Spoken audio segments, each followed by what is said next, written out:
CPIM സംസ്ഥാന സമ്മേളനത്തിൽ തീർച്ചയായും ഉണ്ടാകുന്ന ഏറ്റവും വലിയ ചോദ്യം, MV ഗോവിന്ദനെ പോലെ കണ്ണൂർ ലോബിക്ക് വീണ്ടും അടിയറവ് എഴുതി കൊടുക്കേണ്ട കാര്യമുണ്ടോ? മറ്റ് 13 ജില്ലകൾക്കില്ലാത്ത ഒരു പ്രത്യേകത എന്താണ് കണ്ണൂർ ജില്ലയ്ക്ക് മാത്രമായി CPIMനുള്ളിൽ ഉള്ളത്? കണ്ണൂരിലെ CPIM നേതാക്കൾക്ക് മുന്തിയ പരിഗണനയും ബാക്കിയുള്ളവർക്ക് രണ്ടാം കിട പരിഗണനയും കൊടുക്കുന്നത് ഏതർത്ഥത്തിലാണ്? കോടിയേരി ആയിരുന്നാലും MV ഗോവിന്ദനായിരുന്നാലും പിണറായി വിജയനായിരുന്നാലും ഇങ്ങനെ ഇത്തരത്തിൽ കണ്ണൂരുകാർക്ക് മാത്രം സുവർണ അവസരം കൊടുക്കുന്ന, അതിപ്രസരം നൽകുന്ന രീതിയിൽ CPIM നടത്തുന്ന ഈ പക്ഷപാത രാഷ്ട്രീയത്തെ ഒരു രീതിയിലും സമ്മതിക്കാനാകില്ല എന്ന് മറ്റ് ജില്ലയിലുള്ള CPIM ഘടകം കൃത്യമായി പ്രമേയം പാസാക്കുകയാണ്.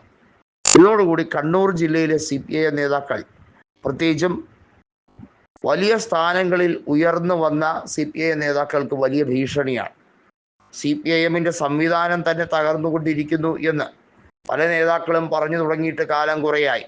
കാരണം അച്ചടക്കം എന്ന് അവർ താഴികയ്ക്ക് 40 വട്ടം പറയുമ്പോഴും യഥാർത്ഥത്തിൽ ചില നേതാക്കൾക്ക് അച്ചടക്കം പോയിട്ട് പാർട്ടിയുടെ ബൈലായൊന്നും ഒരു ബാധകവുമല്ല എന്ന രീതിയിലേക്ക് ചിന്തിക്കുന്നവരുണ്ട്.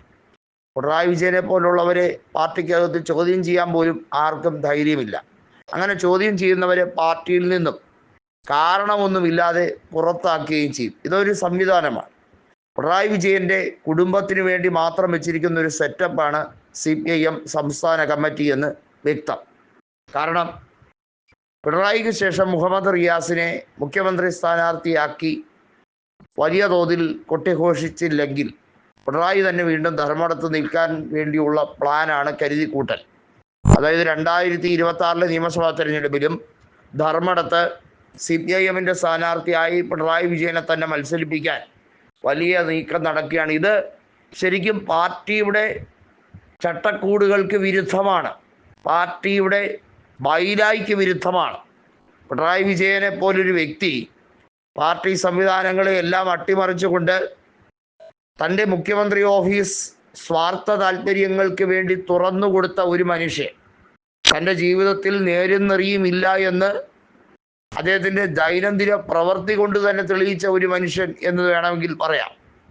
ഈ ശശിക്കും അതുപോലെ തന്നെ കണ്ണൂർ ലോബിക്കും കണ്ണൂർ മാഫിയ സംഘങ്ങൾക്കും വഴിവിട്ട രീതിയിൽ എന്തിനും ആഭ്യന്തര വകുപ്പിനെ ചൊൽപ്പടിക്ക് നിർത്തി സഹായം ചെയ്തു കൊടുക്കുന്ന പിണറായി വിജയൻ കാരണം ആഭ്യന്തര വകുപ്പ് പൊളിഞ്ഞിരിക്കുകയാണ്.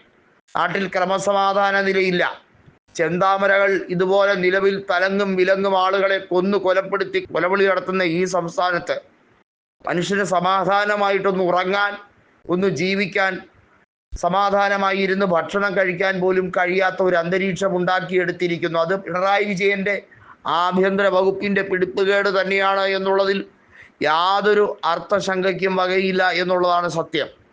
ഏതായാലും പിണറായി വിജയനെ ഒരിക്കൽ കൂടി മത്സരിപ്പിക്കാനാണ് തയ്യാറെങ്കിൽ പാർട്ടിയിൽ പൊട്ടിത്തെറി അതിരൂക്ഷമാകും എന്നുള്ളതിന് സംശയമില്ല. അതാണ് സംസ്ഥാന കമ്മിറ്റി സമ്മേളനത്തിന് മുമ്പാകെ ചില ജില്ലാ കമ്മിറ്റികൾ പറയുന്നത്, ഒരു തവണ കൂടി ധർമ്മടത്തെ സ്ഥാനാർത്ഥിയാക്കാൻ നിങ്ങൾ ഒന്ന് ശ്രമിക്കൂ, പാർട്ടി പിളരും എന്ന് വ്യക്തമാക്കിയിരിക്കുന്നത്.